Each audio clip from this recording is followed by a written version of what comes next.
SLBC టన్నెల్లో rescue operation 18వ రోజు చేరింది. ఈరోజు రోబోలతో రెస్క్యూ ఆపరేషన్ చేపట్టారు. ఇప్పటికే టన్నెల్లోకి అన్వీ రోబో బృందం వెళ్ళింది. డేంజర్ జోన్లో రోబోలతో తవ్వే ప్లాన్ చేశారు.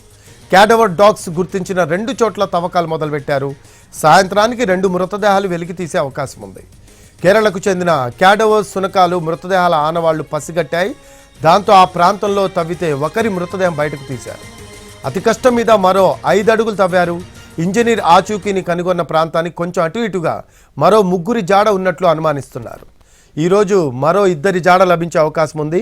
మిగిలిన వారు సొరంగం చిట్ట చివరి భాగం దగ్గర టీబీఎం కట్టర్ సమీపంలో చిక్కుకొని ఉండొచ్చని అంచనా వేస్తున్నారు.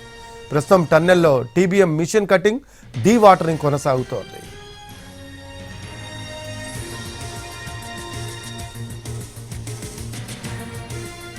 మరో అప్డేట్స్ తెలుసుకుందాం. మా కరెస్పాండెంట్ పాషా ఉన్నారు. పాషా, ఈరోజు రోబోలతో రెస్క్యూ నిర్వహిస్తున్నట్టు తెలుస్తూ ఉంది.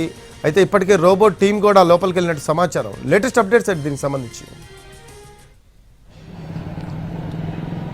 రఫీ, ఎస్ఎల్బీసీ టన్నెల్లో 18వ రోజు రెస్క్యూ ఆపరేషన్ కొనసాగుతుంది. 18వ రోజు కంప్లీట్ గా సాంకేతికతపై దృష్టి సారించి అందుకు తగ్గట్లుగా ప్రణాళికలు రూపొందించి ముందుకు పోతున్నటువంటి సిచ్యువేషన్ మనకి టన్నెల్ వద్ద కనిపిస్తా ఉంది. ఈ రోజు అన్వీ రోబోటిక్ సంబంధించినటువంటి సంస్థ ప్రతినిధులు రోబోస్ తోటి టన్నెల్లోకి వెళ్లారు. లోపల ఉన్నటువంటి పరిస్థితిని అధ్యయనం చేసి రోబోస్ తో పనులు సాగించేందుకు ఉన్నటువంటి పరిస్థితులపై వారు అధ్యయనం చేయనున్నారు. రేపు కంప్లీట్ గా రోబోస్ ని లోపలికి పంపించి తవ్వకాలు చేపట్టే అవకాశం ఉంది. అయితే ఈ రోజు కంప్లీట్ గా అధ్యయనం చేసే ప్రక్రియనే కొనసాగుతుందని చెప్పొచ్చు.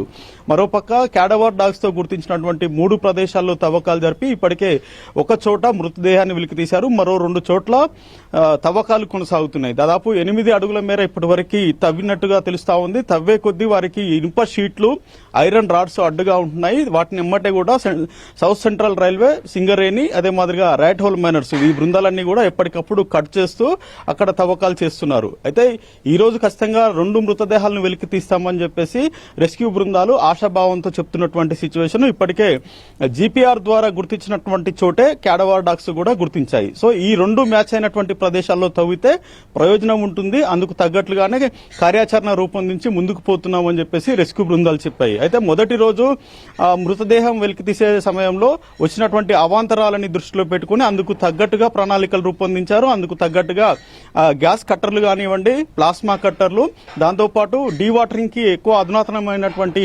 పంప్స్ ని తీసుకుపోయారు.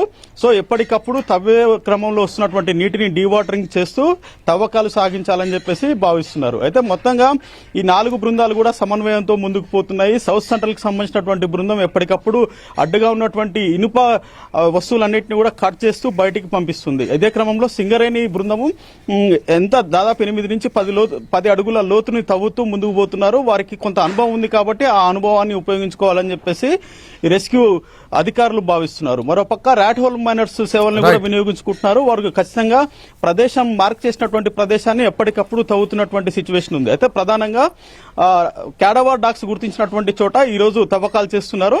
రోబోస్ ని లోపలికి పంపించారు. రోబోస్ సేవల్ని ఖచ్చితంగా ఈ రోజు సాయంత్రానికి అధ్యయనం చేసి వాటి సేవల్ని కూడా వినియోగించుకొని మొత్తంగా 7 మృతదేహాలను వెలికి తీసే పనిని చేపట్టినట్టుగా తెలుస్తా ఉంది. Rafi, thanks for updates Pasha.